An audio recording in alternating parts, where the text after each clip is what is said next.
I don't think I've ever said this out loud before, but the woman who raised me, who kissed my scraped knees, braided my hair before school, sang lullabies on nights I couldn't sleep, she's not my mother. And no, I don't mean that. In some poetic, she was more than a mother kind of way. I mean, she wasn't my mom, not by blood, not by birth. I found out in the most accidental, cruel, stupid way possible. It was a Thursday. Just a normal, boring Thursday. I remember microwaving leftover pasta, waiting for the annoying beeping to stop. My phone was sitting on the counter, lit up with a notification from my cousin, except it wasn't for me. It was for my mom. She'd borrowed my phone earlier and forgot to log out of her messages. I know I shouldn't have read it, but something about the way it started. I can't believe you still haven't told her. You know that feeling when your stomach drops before your brain catches up? That quiet, rising panic. So I kept reading. My hands were shaking before I even hit the third message. She deserves to know the truth, especially now that her real mom is asking questions again. I must have read that sentence a dozen times, hoping the words would rearrange themselves into something that made sense. Something that didn't feel like someone had just cracked my life in half. Her real mom. I remember laughing, just like this hollow, dry laugh that sounded like it belonged to someone else. And then I stood there for what felt like an eternity. 5 minutes, 30. My pasta had gone cold, untouched. My hands were ice. I didn't even confront her right away. I couldn't. I just sat with it. Let it crawl under my skin, into the cracks of every memory I thought I understood. Suddenly, every hug felt suspicious. Every bedtime story scripted. Every I love you felt like a cover-up.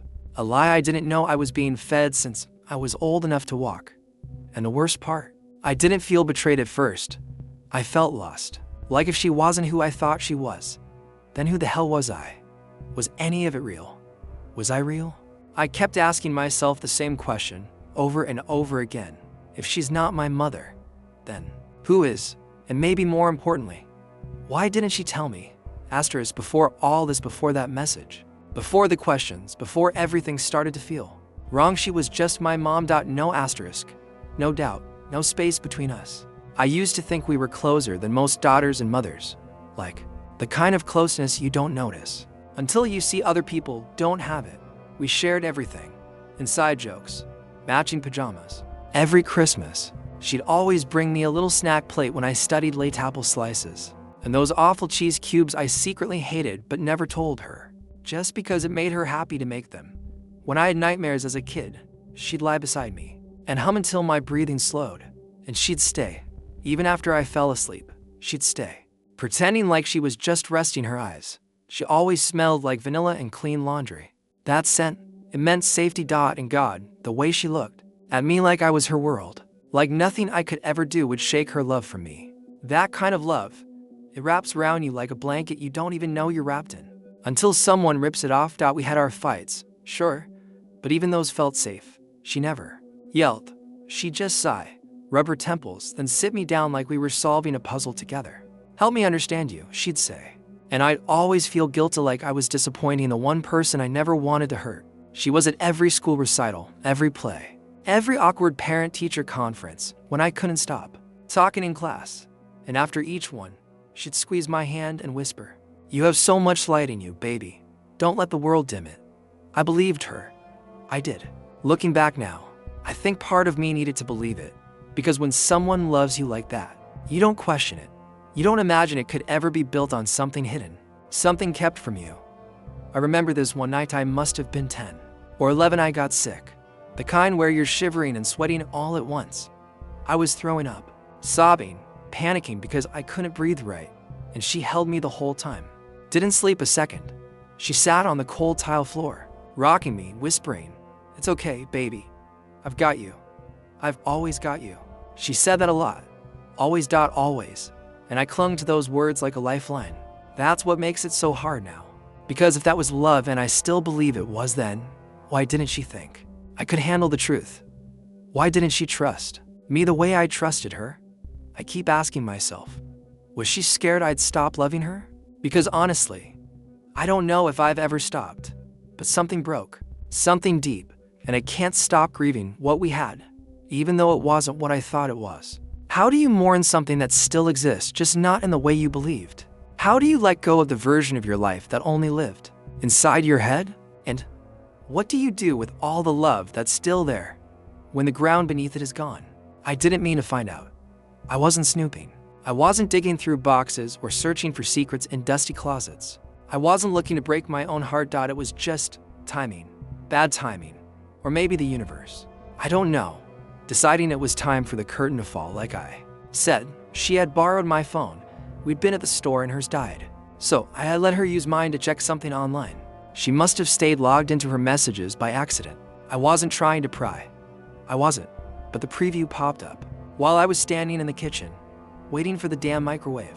And it wasn't just the words, it was the tone, the urgency, the kind of message that doesn't come out of nowhere. I can't believe you still haven't told her. That sentence hit me like a punch. My mind went blank, and my fingers just acted like my body knew something I didn't. I opened the message and everything started unraveling. There were other texts, a thread that went back months, maybe longer. My cousin Emily is saying things like, "She's not a kid anymore. You owe her honesty. What if she finds out from someone else? Have you told her about the adoption papers?" Adoption. That word. It just sat there on the screen, daring me to say it out loud. I didn't. I couldn't. My throat closed up like it was trying to protect me. And then, the photos. There was one, a blurry image of an old document. I zoomed in. My name, my birth date, and a line that said, "Adoptive parent, Marlene Rivers. Marlene. My mom. I dropped the phone. Just dropped it like it was poison. Everything in me went cold. I think I even whispered something. Like, no, no, no, no. Like that would change. It somehow. My legs gave out. I slid down the cabinet and sat on the kitchen floor, staring at nothing. And I remember thinking, not even my name is safe anymore. She came in a few minutes later. I don't even know how I looked, but she froze the second she saw my face. "What happened?" she asked. I wanted to scream. I wanted to throw the phone at her and demand answers, but instead, I just said one word, adoption. Her face changed. Not in a dramatic way, just stillness. Like she'd rehearsed this moment so many times. And now that it was here, she didn't know what to do with it. She didn't lie. I'll give her that. She didn't make up some story. She just sat down, right there on the cold tile beside me. Her hands were shaking. "I wanted to tell you," she said softly. "I just never found the right time."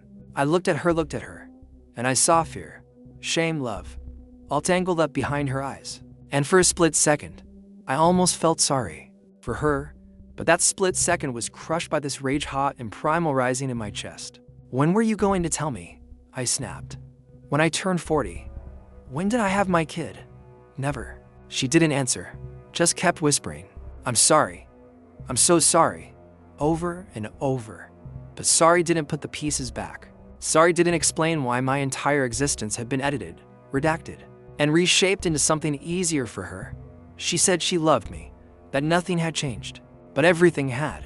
Because love built on a secret, it doesn't feel like love anymore. It feels like control, like theft, like a lie whispered in the dark again and again, until it starts sounding like truth. And I just kept thinking, did I ever really belong to her? Or was I just something she was afraid to lose? After that night, something inside me stopped working. It's hard to explain. I didn't cry. I didn't scream. I didn't even ask more questions. I just went quiet. You'd think finding out something that huge, something that shatters your entire identity, would come with fire and drama.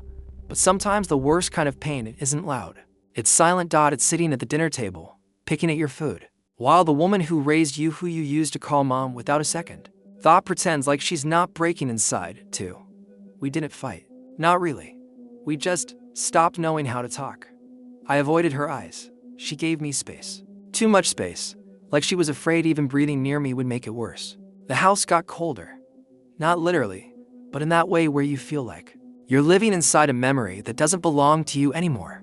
Every room felt like a lie. The hallway photos, vacations, birthdays, moments frozen in happiness. I started resenting them. They felt staged, plastic. Even my name started sounding foreign. I'd hear her call me, and I'd flinch. Not because she said it wrong, but because she named me. And now I wasn't sure if she even had the right. I remember one morning I was pouring cereal, still half asleep. She walked into the kitchen, paused, and said gently, "Morning, sweetheart." I froze, because I couldn't say it back. Not just morning, but the tone, the rhythm.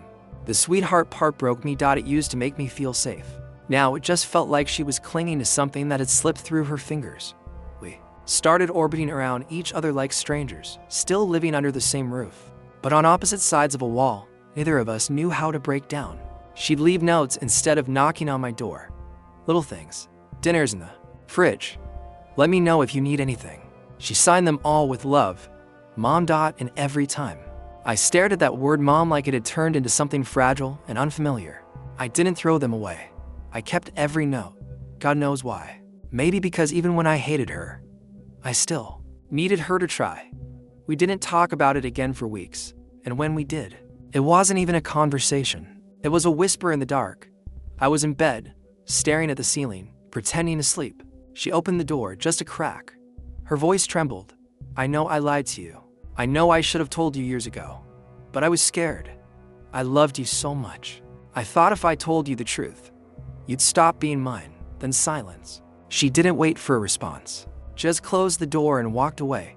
And I lay there, holding my breath, my chest burning, because I wanted to scream that she wasn't wrong. That part of me had slipped away the second I found out. But another part of me, it still missed her. Still wanted to crawl into her lap and cry and ask her to make it better. But how do you reach for comfort from the person who broke you? How do you ask her to fix the things she shattered? I didn't know who I was anymore. I don't say that lightly. I mean it in the most disorienting, gut-level way. Like looking in the mirror and seeing someone else's face staring back. Every part of me felt unreal. I started second-guessing everything. My laugh, my habits, my freckles. The way I scrunched my nose when I cried, was that hers? Or someone else's? Someone I never met, but was somehow tied to my blood. I became obsessed with questions that had no answers. Did my real mother wonder about me? Did she miss me? Was she alive? Did she want me? Or had she given me away and never looked back? Some nights, I would sit on the floor of my bedroom, scrolling through old photo albums, studying them like they held a secret I'd missed all these years, looking for cracks, looking for signs. I'd stare at baby pictures of me in her arms, her smile soft, her eyes so full, and think, how did you hold me like that and still lie to me? But then I'd flip the page and see a photo of us at the beach, me buried up to my neck in sand, her laughing beside me, and I'd whisper, how did you love me like that and still think I wasn't yours? It made me feel crazy, like I was arguing with myself inside my head. One side is furious, the other side, grieving. Some days I wanted to hate her. I tried. I'd remind myself, she lied. She kept your life from you. She robbed you of your truth. And it would work for a few hours, but then I'd walk into the kitchen and see she bought my favorite cereal again, the one I used to eat when I was sad as a kid. Or I'd hear her humming the same lullaby she used to sing when I was sick. Or she'd leave another note on the counter, this time with a little doodle next to my name, and the anger would melt into something softer, sadder, and I'd find myself whispering, I miss you, even though she was right there. And that was the worst part, missing someone who hadn't left. She was still cooking dinner, still folding my laundry, still asking how my day was, like she didn't feel the wall between us growing thicker by the hour. But every smile from her felt like a trick. Now, every touch, a reminder. I started pulling away without meaning to. Stopped answering her text. Closed my door more. Talked less. But inside, I was screaming because I didn't want distance. I wanted the truth. I wanted her to sit me down and say everything she never said. Tell me who my real mother was. Tell me why they never told me. Tell me why I feel like I've been orphaned twice, once at birth, and now again, at 23. I spiraled, quietly, smiled at work, lied to friends, said I was just tired. But inside, I was unraveling. I'd stay up until 3 a.m., staring at the ceiling, wondering if maybe I was broken now. Like something sacred had been cut from me. And sometimes, in those long hours before dawn, I'd let myself imagine her walking in and saying it was all a mistake, that I was hers, that none of it was real, that I'd made it up. I'd imagine crawling into her arms like I used to and crying until I couldn't anymore. But those were just dreams. And dreams are cruel when the morning always reminds you, you can't go back to who you were. Once you know who you aren't. We never had a big, dramatic confrontation. No slammed doors, no screaming matches. No one packed a bag and walked out. It just faded. Like watching a photo slowly lose its color. Everything familiar stayed in place, but none of it felt alive anymore. We still lived together for a while. She still made dinner, still asked me about my day, still left those damn notes. But something essential, something invisible and sacred was gone. And the space where trust used to live, it stayed empty. One morning, I woke up and realized I hadn't called her mom in weeks. Not once. Not even by accident. It wasn't a choice. It just stopped coming out. Like my mouth refused to say something. My heart didn't recognize anything anymore. And she noticed. God, I know she noticed. Because she started pausing when she entered the room. Like she was waiting to be invited in. Like the place she used to fit so effortlessly had become unfamiliar to her, too. We kept trying in small, hesitant ways. She once offered to tell me everything. Whatever you want to know, she said. I'll answer. No more hiding. But I shook my head. Because by then, it wasn't just about the truth anymore. It was about the time, the years, the birthdays, and scraped knees and whispered lullabies. All those moments she lived beside me while carrying the secret like it was hers alone. I didn't want answers. I wanted back the girl who didn't need them, and she was gone. Eventually, I moved out. Said it was for work. Said I needed space. Said all the things people say when they don't dare to say. I'm broken, and I don't know how to be around you anymore. She helped me pack. Quietly, folded my clothes, wrapped my coffee mugs in bubble wrap, and when I was loading the last box into my car, she just stood there, arms crossed, eyes glassy. She didn't cry. She just said, "You'll always be my daughter, no matter what anyone says. Even you?" I didn't say anything back. I couldn't, because I knew if I opened my mouth, I'd fall apart. And I was so tired of falling apart. We text sometimes, not often, mostly on birthdays, holidays, polite, distant. Sometimes I stare at the screen for hours before replying, trying to decide if I should call her mom or just use her name. Most days, I use nothing. I just type, "Thanks" or "Hope you're doing okay," and hit send. I still have dreams about her. Not the real her, the version I thought she was. And in those dreams, I'm small again, sick in bed. She's there with a cool rag on my forehead, whispering, "It's okay, baby. I've got you." And I believe her. But then I wake up, and the ache that follows, it's a different kind of grief. Not like death, not like a breakup. Something in between, like mourning a person who's still alive, who still texts you on your birthday, who still loves you, but you can't quite let in anymore. And maybe I'll regret that one day. Maybe I already do. But when something breaks in the way this did, sometimes love just isn't enough to put it back together. Sometimes love sits beside the wreckage and whispers, "I tried." It's been 3 years. Sometimes it feels like it happened yesterday. Other times, it happened to someone else entirely. I live in a different city now, different job, different apartment, new friends who don't know the full story, just fragments. They know I don't talk to my mom much, that we're complicated, that there was a secret, but I've never said it all out loud. Not like this. I think part of me is still scared to touch it too directly, like it might fall apart all over again. And maybe I've built my life around that avoidance. Maybe I've told myself I've moved on when really, I've just gone quiet. I still have her number saved. I still get text on my birthday. "Proud of you. Love you always." I reply, short things. "Thanks. Hope you're well." I read her messages 3 or 4 times before answering, just to make sure they don't hit me to hard. But they always do. I've dated. A little. No one is serious. And sometimes, I find myself holding back from letting people in, not because I don't want to, but because that part of me that used to trust blindly, it doesn't exist anymore.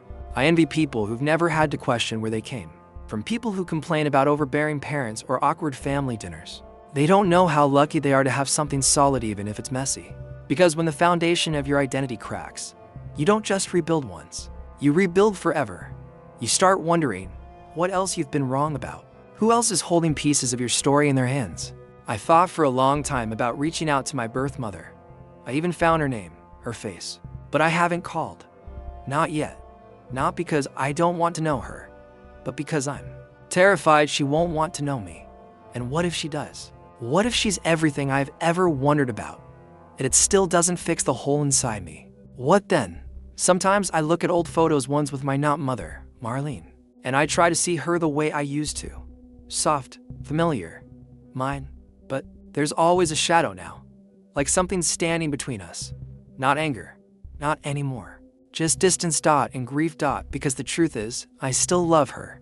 Not in the clean, perfect way I used to, But in this damaged, complicated, aching kind of way, I love her for the lunches she packed, for the songs she hummed, for the way she never flinched when I was sick or scared or lost. And even if she wasn't my real mom, she was the one who showed up every day, without fail, without conditions.